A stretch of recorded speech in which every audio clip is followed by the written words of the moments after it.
ଭଗବାନ ଶିବଙ୍କ ଜନ୍ମକୁ ନେଇ ଅନେକ କଥା ଅଛି। ଚାଲନ୍ତୁ ସେଇ ରହସ୍ୟ ଭିତରକୁ ଯିବା। ଶିବଙ୍କୁ ତ ଅନାଦି ଆଉ ଅନନ୍ତ କୁହାଯାଏ। ତାହେଲେ ତାଙ୍କର ଜନ୍ମ କେମିତି ହେଲା?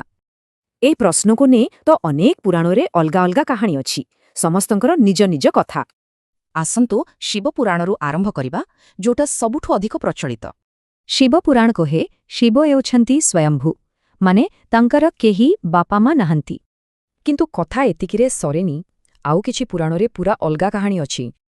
ଏଇଠି ହିଁ କାହାଣୀରେ ଆସେ ଏକ ବଡ଼ ମୋଡ଼, ଯେତେବେଳେ ବଡ଼ ବଡ଼ ଗ୍ରନ୍ଥ ଅଲଗା କଥା କୁହନ୍ତି।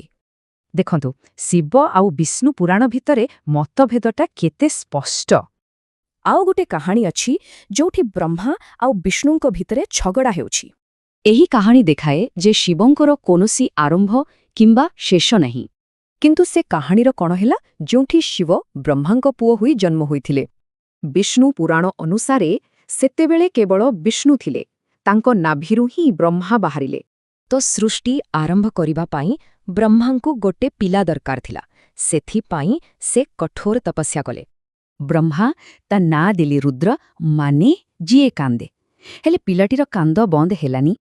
ପିଲାକୁ ଶାନ୍ତ କରିବା ପାଇଁ ବ୍ରହ୍ମା ଗୋଟିଏ ପରେ ଗୋଟିଏ ନାଁ ଦେଇ ଚାଲିଲେ।